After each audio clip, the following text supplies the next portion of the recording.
Assalamu alaikum qarindoshlar, qadavallinglar yaxshimi? Oldin qatimqi videoyimda shu angina, qizlo'ngach qatorliqlarni so'zlagandim. Bu qatimmo shu qizlo'ngachniki oxirgi qismi desam bo'ladi bir hisobda. Andan keyin oshqozon. Buni men qachon 2ga 3ga bo'lib so'zlashim mumkin. Nima uchun degan chog'da menga kelgan savollar nəhayət ko'p bo'ldi. Ko'plab savol sorishinglarni umid qilman degandim. Ko'pdan ko'p rahmat savol so'rayotgan do'stlarga, yaxshi fikrni berayotgan do'stlarga ko'pdan ko'p rahmat aytaman. Ba'zi do'stlar deydi, "Bak qattiq chiqyapsiz, erkin ozoda so'zlanglayotdi." Men amal bor erkin ozoda so'zlashga tirishman. Meni qo'llab-quvvatlab kelayotgan barliq do'stlarimga, qarindoshlarimga, tunmagan do'stlarga hammasiga rahmat aytaman. Bugun shu boy degandek, birinchidan shu qizlo'ngach, andan keyin oshqozon. Bu qizlo'ngach bilan tang mangdig'ini, ya'ni nafas yo'li, uni ozroq so'zlay deb o'yladim. Andan keyin ikkinchisi savollarga javob. Uchinchisi badanimizdagi ajoyiblar, ajoyib qiziqarli ishlar deb oldin qatimdimi 4-5 turni so'zlagandim. Shu qatorda so'zlab bugun videoni oxirlashtiray deb o'ylayman.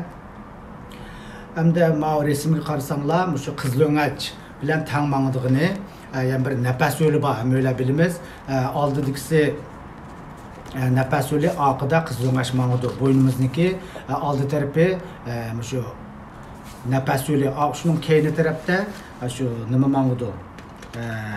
Qizlo'ngach. Hamda ko'pincha o'ylab bilamiz, bizim Uyg'urlarning qoidalaridan boshqa millatlar bormi yo'q bilmayman. Tomoq yegan chog'da bek cho'ng kulvatmayli deydigan gaplarimiz bor. Cho'ng kulsak, undan keyin tomoqni tez yesak ba'zida, shu resimni sizlar ko'rayotgandek, ma u nafas yo'liniki itildigan bir tuvoq demdik. Tuvoqni mingimizniki neyrolik kontrol qilib turdi. Agar tomoqni tez yesak yoki bo'lmasa cho'ng ovozlarda kulib qilsak, bu tomoq bilan tang bu nafas. Albatta kulgan vaqtida o'pkadan nafas chiqqandan keyin bu tuvoq itilmay qoladi. Shuni demakchi, shu tuvoq deymizmi? Tuvoq itilmay qolsa, yegan narsalarimiz yoki bo'lmasa tiz yegan, tiz ichgan narsalar darhol shu o'pka yo'liga kirib ketgandan keyin yutal boshlandi. Shunga ba'zi bir vaqtlarda nihoyat xatarli ahvol, nafas yo'lini to'sadigan yegan narsalar ashuna ichiga kiribchi. Ashuna bo'ldigan ishlar bo'ladi. Shunga bunga diqqat qilsak deb oldin qatim so'zlayman deb unutib qolibman. Andan keyin oshqozon, bundan tushgandan keyin shu qizni oldin qatim dedim, 3 tor joyni. 3 tor joyda qanday ishlar bo'ladi, tomoq qandaqsa astirib mangadi deganni tushuntirdim. Andan keyin shu oshqozon bilan qizlo'ngachni tutashtiradigan eng ko'pincha o'yladiki, shu ichishadigan mandaqsa aytgan chog'da men buningda xanzuchi deydigan bo'lib qoldim. Fanli ushin shiguan yan deb bir nim bor. Kasal nimasi, bu kasal bakcha ko'p odamlar bo'ladi ekan. Me'dam ichishdi deb, ba'zi me'dam ichishdi desa, yurak o'pkaga ko'proq o'ylab oldi-ki, amaliyotda u bo'lishi mumkin, ehtimoli oz deb o'ylayman. Nima uchun degan chog'da bu oshqozonimizning oshqozon kislotasi shunchalik yuqori. Ko'pincha anlagan pH bunday qo'yamiz. Buniki 7 dan kichik bo'lsa kislota, 7 dan cho'ng bo'lsa asos deb ayiramiz. Shunga bu 7 dan kichikki bu nimaniki oshqozon kislotasiniki miqdor qanchalik bo'ldi degan chog'da o'ttir hisob bilan pH niki qimmati 1 bilan 1,5 oralig'ida, ba'zida 2 deb qo'ydi ekan. Shunga 1,5 shu kislota nimiz kuchli demakchi-da bir hisobda. Odatda shu bunday aytgan chog'da alkohol, aroqlarning deymiz, ularning shu 5 atrofida bo'ladi ekan. Demakchi kislotaliigi hatto men o'z ko'zim bilan ko'rgandim bu kislotaning nimasini. Hatto shu tumirni eritib o'talaydi degan gaplar bor. Men o'z ko'zim bilan ko'rganim bu xurumni eritib o'tganini ko'rgandim. Shunga bunday misollar ko'p. Shunga demakchi shu oshqozon kislotasi ko'p bo'lib ketsa-mu, bak oz bo'lib ketsa-mu, shu tamponligini yo'qotsa, shu qizlo'ngachga o'rlab chiqadi, masalan, ko'p bo'lib ketgandan keyin shu g'idiqlab, shu qizg'in oshni hidiqlagan sari og'rishga boshlaydi. Shunlashqa shu kekirk yanadigan degandek ahvollar yuz berdi. Shu ko'rgan resminglar, bu resimda shu oshqozon bilan qizg'in oshniki munosabatining resmi. Buningda shu asosliqi shu oshqozonniki tuzilishi desak bo'ladi. Oshqozonni so'zlasam azroq bu oshqozon bilan qizg'in oshning munosabati har qanday badanniki hazm qilishniki deymiz, boshqa a'zolarning hammasiniki o'zaro chambarchas munosabatlik. Shunlashqa oshqozonni asosli desam, bu oshqozon odatda o'ttir hisob bilan bu cho'nglarning asosliqi o'ttir hisob bilan masalan sig'dira olish kuchi deymizmi? Sig'dira olish kuchi odatda shu 1.4 litr atrofida bo'ladi ekan. Bu qanchalik degan chog'da mana oddiy hisob qilsak, shu mineral suv bir botolkasi 500 millilitr bo'lsa, shuningda shu 3 botolka desak bo'ladi. Aş atrofida degan gapda, hamda masalan suyuq xulamdi, yemak xulamdi, shunchalik sig'dira oladi degan gap. Anandaki bu oshqozonniki hamda mo'ylab o'qimiz bu bak doktorlik oid gaplarni qilsam oldin qattiq dedim, bak murakkab bo'lib ketadi. Asosan doktorchilikda buni 4 ga bo'ladi oshqozonni. Birisi shu qizg'in osh bilan tutishadigan eg'izi. Buni hamda Uyg'urchani nima deymiz bilmadim, xapmaysizlar. Pamman deb qo'yamiz hamda bu shu chiqish ishiga degandekchi. Undan keyin shu oshqozonniki butun qismi desak bo'ladi, qanday tarjima qilishni unutdim. Itay deb qo'ydi yaponchada, VT desak bo'ladi. Andan keyin VD deb bor. Uchinchisi VD deganimiz shu üst tarafdagi shu ko'rayotganinglar, shu resimda shunday aniq tushunishlik. Andan keyin eng asqisi human deb qo'ydi. Bu human degani shu 12 barmoq uchi tarafga tushadigan yeri degan gap. Shunday 4 ga bo'linadi. Bularning hammasiniki o'ziga tushliq alohidaliklari bo'ladi. Buni bak tafsili so'zlasam sizlarga xo'sh yoqmaydi. Shunlashqa shundaq alohidaligi bor ekan-ku, shundaq 4 ga bo'linadigan-ku deganni bilib olsanglar bo'ldi deb o'ylayman. Hamda ikkinchi savollar, menga tushgan savollar asosan tomoqdan keyin kekirib kiyinish. Undan keyin tomoq yeb bo'lgandan keyin shu meydining echishi degandek savollar ko'proq tushdi. Bu nima uchun shunday bo'ldi degan chog'da buni hamda bay degandek shu oshqozon kislotasi bo'libmi, oshqozon kislotasining tarkibi 4-5 xil bo'ladi. Buning ichida tuz kislotasi nihoyatda shu kuchli bo'ladi ekan. Shu tuz kislotasi albatta mo'ylab o'qimiz tuzga ichishtirdi bir yerlar tegsa. Unda qolgandiki shu tuz kislotasi shu qizg'in osh taraf qarab mangandan keyin shu ichishtirgan ahvollar bo'ladi ekan. Andan keyin shu bizniki nima uchun kekirib tutadi degan gaplarni jiq so'radi. Ba'zi qarindoshlarim hatto xuddi meninglam ishim so'zlagandek dapsiz, rahmat degandek gaplarni qilibdi. So'ng ko'pincha holda shu ikki xil savol ko'proq bo'ldi. Buningda shu boya degandek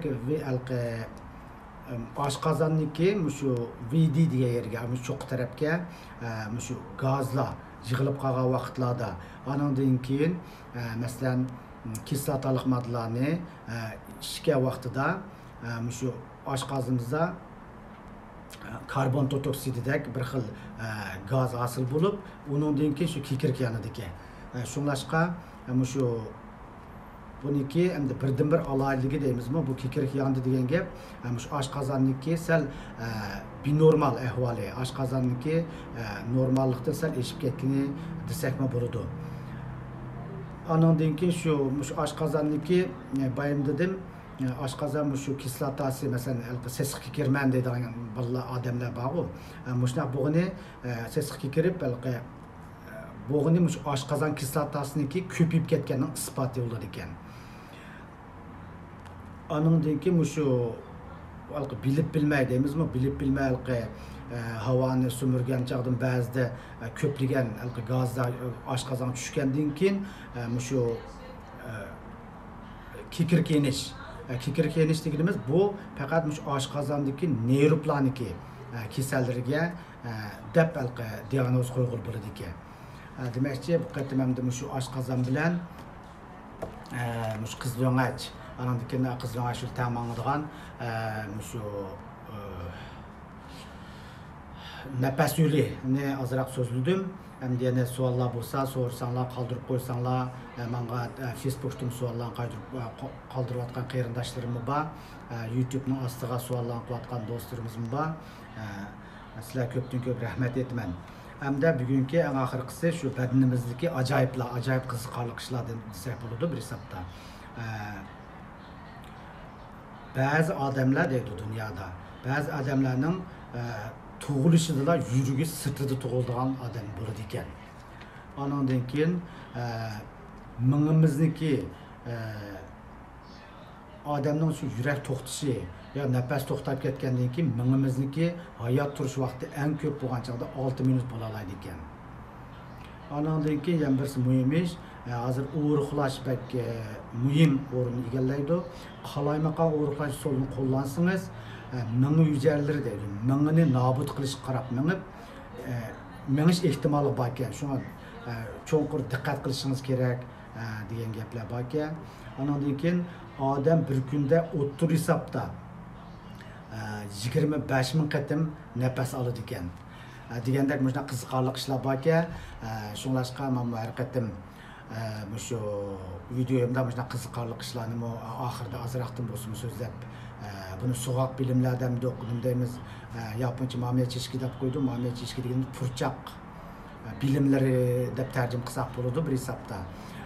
Terminlar desam bo'ldi degandek. Anondan keyin bugun rasmiy hamda bir hisobda o'zimning shaxsiy gaplarni qilib kelyapti. Shu hozir Kanada karantin holatda, ammo Avstraliya, Qozog'iston taraflarida karantinni qilmay o'tibdi deydi, bo'shda o'tibdi deydi. Shunlashqa chosh estish bugun chechimda shundoq isil yasab qo'ydi, bir xo'shdan batdi. Shunlashqa shundigim keldi. Undan keyin yana bir ish bu hamda darsga munosabatsiz shunaqasi erkin azada azroq paran qilay deb o'yladim. Shu tishim to'g'riliqim bek ko'p odam so'rab ketdi. Men har qatim deyman deb sal unutib qoldim deyman, bir hisobda xijil oldim deyman degandek. Bu tishimni hamda davomli hamma odamga birinchi odamning ko'ziga chaliqadigan ko'z emas, qosh emas, boshqa nima emas ekan, tish ekanda. Shundan hech qatim men tushuntirish berman deb unutib qolibman. Mening tishim haqiqatan o'zim ishlayman, hozirgi yeshimgacha qurtigan tish yo'q. Ammo bu tishim shu Kanadaga kelgandan keyin 3 yilning oldiga deyman, 3-4 yilning oldida tomoq yeb o'tirib, ikki tal tishim bir-biriga urilib, aksidentda tomoq yeb o'tib, bir-biriga shunchalik ovoz chiqib ketdi-da, uydagilar qo'rqib ketdi degandek. Shuning bilan shu ostidagi tishim boshda mindirdi. Ondan keyin shu ko'rib baqaychi deb o'zim doktorga bilan doktorxonaga berishga sal nima odam shunlashqa bo'pti deb amal bayani turg'izg'il bo'lamiki deb harakat qilib baqdim, bo'lmay qoldi. Shuning bilan shu ostidagi tishimni yulutimiz edi, yulutimizga yana ajrab ketibdi yiltizdan deb shunaqa dedi. Shunday bo'pti, o'zidan tushib ketsin tabiiy deb ostidagi tishim tushib ketdi. Ustidagi tishim mindirab qolgandi-da. Ustidagi unchalik emasdi, ammo shu yangi yil kirganda ustidagi tishim tushib ketdi. So'ng tish soldadim desam bo'ldi. Shaxsiy ishim deb ketdi desanglar ixtiyoringlar. Shu to'g'rilig'iga komment yozib qo'ysanglar bo'ldi. Shu birinchi vaqtida ustidagi tishim tushib ketganda, asosi shunda ko'mak qilib ketdim-da bir hisobda. Shunga hamda soldamay deb o'ylagandim. Jiq do'stlarim dedi, "Yaman yal qochib ketyapti" deb. Shuning bilan shu doktorga, tish doktoriga ko'rsatsam, ostidagi tishniki og'irligi sal kichikkan, buni keyinroq qilsak bo'ldi, ustidagini soldi deb. Shu ustidagi tishimni sog'an tish, bir tal tish bor demakchi. O'zimning shaxsiy ishlarim deb ketdim. Erkin azada paran qilishga tirishmayman ammo. Ondan keyin oxirida do'stlarniki men qo'llab-quvvatlab berayotgan do'stlarga ko'p rahmat aytaman. Ondan keyin shu do'stlar ara buni a'zo bo'lsa-mu yaxshi ekan YouTube'niki. Like deganni, yaxshi deganni chiqarib qo'ysa-mu yaxshi ekan, ammo bir qatim o'tkazish, 1 minut o'tsin o'tkazish pek yaxshi ekan. Bo'lsa, ashna qilib qo'yinglar bo'lsa. Shunlashqa hamda do'stlarimga o'zaro yetkazib qo'ysanglar. Meniki ham rost gap desam, shu yaponcha chiqaryapman. Yapon tilida to'g'ri, ham bir ish mush yaponchami ozroq so'zlab bersam mana oxirida bir og'iz bir jumla degan gaplar fikrlar keldi. Bo'lsa shunaqa qilaymikin deb o'yladim, ammo men til jihatda grammatika nachar bir odam.